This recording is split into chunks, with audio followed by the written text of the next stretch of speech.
Emberi lényként jellemző módon úgy érezzük, hogy bármink van, az soha nem elég. Sandarshan Singh azt igyekszik megértetni velünk, hogy az elme a vágyakon keresztül foglal le bennünket, és itt tart távol a célunktól. Állandó mozgást eredményez. Mi Indiában azt mondjuk halcsal. Ez állandó mozgást, nyüzsgést jelent, amely nem hagyja, hogy lecsendesedjünk, és az igazi feladatunkra tudjunk koncentrálni.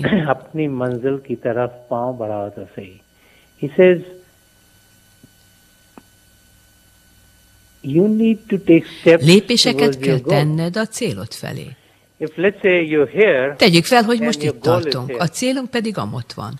Ha elindulunk felé, de a vágyaink miatt folytonosan egészen más irányokba terelődünk, akkor egyre távolabb kerülünk a céltól. Tudnunk kell, hogy a cél hol van, és egy időben mindig egyet lépve felé, állandóan abban az irányba haladjunk előre. Hallunk nagyon jó kosárlabdázókról, baseball, futballjátékosokról, tornászokról, olimpikonokról, akik hihetetlennek tűnő teljesítményeket érnek el.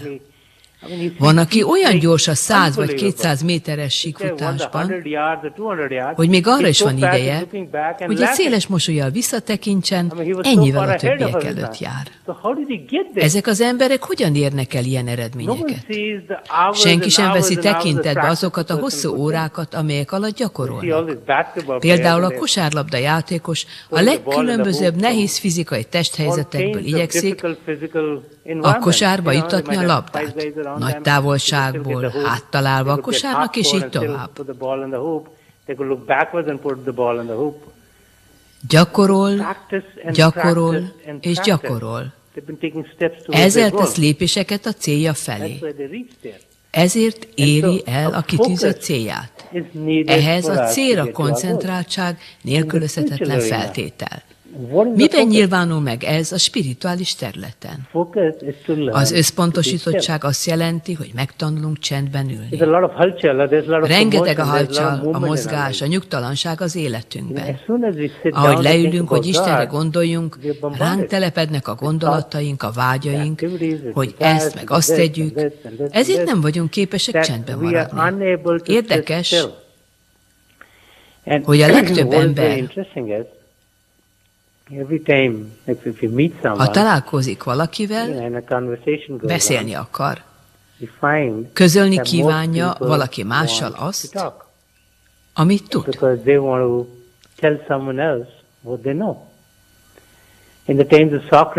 Szokratész neve közismert, nagy görög filozófus volt. A saját korában is nagy hírnévnek örvendett. Egy fiatal ember azért kereste fel, hogy Szokratész jó előadót képezzen belőle. Amikor először találkozott a nagy bölcselővel, be nem állt a szája. Azt ecsetelte, hogy mivel foglalkozik. Eddig miként alakult az élet? Egyre csak beszélt. Szokratész vagy 10 percig figyelmesen hallgatta, majd feltette a kezét, és megkérdezte. Beszélhetnék? A másik nem volt képes elhallgatni, ő pedig nem akart közbevágni, ezért így jelezte, hogy szólni kíván. A fiatalember azt felett, igen. Szokratész erre a következőket mondta neki. Úgy tűnik, hogy jó tanuló leszel, de én 2-szer annyi feladatot adnék neked, mint bárki másnak. Az előadójelölt elcsodálkozott, és így méltatlankodott. Nem értem, miért akarsz nekem 2-szer annyi tennivalót adni, mint másnak? Hiszen én ezen a területen már is jó vagyok. Elmondtam neked, hogy eddig mi mindent értem el. Szokratész azt felelte, nem, veled kapcsolatban 2 feladatot kell megoldanom. Először is meg kell tanítanom neked, hogyan fog be a szádat. Csak ezután kezdődhet el az előadói képzésed. Hajlamosak vagyunk arra, hogy tudassuk az emberekkel, hogy mi van a fejünkben, mik a gondolataink, mi a véleményünk. Ám ebből semmiféle előnyünk nem származik. Egy beszélgetésből mindig az nyer, aki a másikra figyel. Ugyanez a helyzet Istennel. A legtöbben azt gondolják, hogy az Istennel való kapcsolatunk lényege, hogy imádkozunk őhozzá, és különféle dolgokat kérünk tőle. Kérlek, add meg nekem ezt, meg azt, segíts, hogy meg tudjam tenni ezt, meg azt. Szüntelenül csak beszélünk, és nem adunk esélyt Istennek, hogy ő adjon nekünk valamit. Ugyanis a beszédünkkel, a kívánságainkkal korlátokat, akadályokat emelünk magunk köré. Az 5 szenvedélyt keleten így nevezik.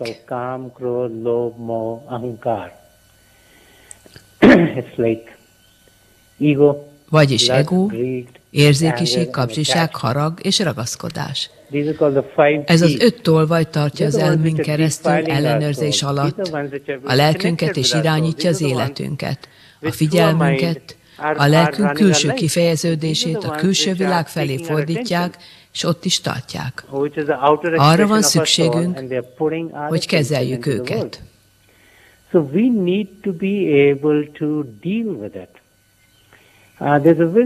A következő történet egy novellából származik. 5 börtönlakóról szól. Valahogy ki akartak szabadulni a börtönből. Különféle terveket kovácsoltak, amelyeket azután elvetettek. Nagyon erősen őrizték őket, a falak és a kapuk is túl magasak voltak. Végül arra következtetésre jutottak, hogy egyetlen módon menekülhetnek ki a börtönből meleg levegővel töltött légballonnal. Ezzel fel tudnak emelkedni a magasba, így kijutnak a börtönből. Végül hozzájutottak a léggömbhöz. Ez egy elbeszélés. A történet lényege szempontjából nem érdekes, hogy ehhez miként jutottak hozzá.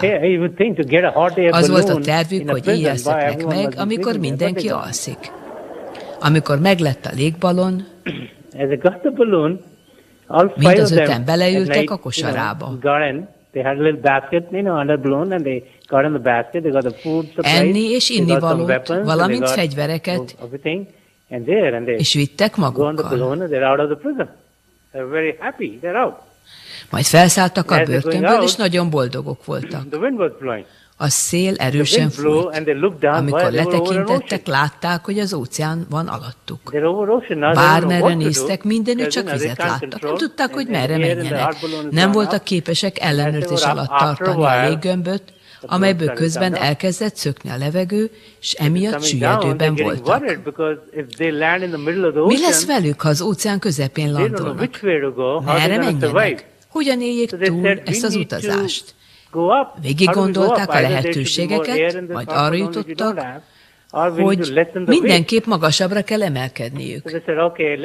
Mivel nem tudtak több levegőt juttatni a ballonba, ezért nem volt más hátra, csökkenteni kellett a súlyt. Dobjuk ki a ruháinkat, a cipőinket és a fegyvereket, határoztak el. Ahogy ez megtörtént, a léggömb emelkedni kezdett. Boldogok voltak. Néhány óra múlva azonban a ballon újra süllyedni kezdett. Mit tehetünk azért, hogy ne kerüljünk az óceán vizébe, gondolkodtak. Elég sok ennivalójuk volt a hosszú útra. Evés nélkül még meg tudnak lenni néhány napig, döntöttek, és kidobták az összes élelmiszerüket. A léggömb ismét feljebb szállt. Néhány óra múltával ismét veszélyes közelségbe került az óceán vize. Ahogy körbetekintettek, mindenütt csak vizet láttak. Szárazföldnek nyoma sem volt. Valaki közülük azt mondta, mind ebben a kosárban ülünk, amelyet kötelek kapcsolnak a léggömbhöz. Vágjuk le ezt a nehéz kosarat. De akkor hogyan tartjuk meg a ballont? Kérdezte az egyik társa. Kapaszkodjunk meg a kötelekben, amelyek a kosárhoz kötik a léggömböt. A kosár nélkül magasabbra tudunk emelkedni, és közben talán szárazföld fölé kerülünk. Levágták a kosarat, felfüggeszkedtek a kötelekre, és a léggömb felemelkedett. Néhány óra múltán szárazföld tűnt fel a látóhatáron, amelyet sikerült elérniük, és végül leszálltak. Emberi lényként tudjuk, hogy a túlélés érdekében bizonyos dolgokat magunk mögött kell hagynunk. A történet szereplői ebből a célból megváltak a ruhájuktól, a cipőjüktől, a fegyvereiktől, az ennivalójuktól, sőt, még a kényelmet nyújtó kosártól is. Fel kell ismernünk, hogy hátra kell hagynunk, meg kell válnunk az 5 szenvedélytől, az egótól, a haragtól, a ragaszkodástól, az érzéki vágyaktól és kapzsiságtól. Ugyanis ezek a tolvajok akadályozzák meg az Istennel való találkozást. Ez csak akkor válik lehetővé, ha csendben, nyugalomban várakozunk őrá.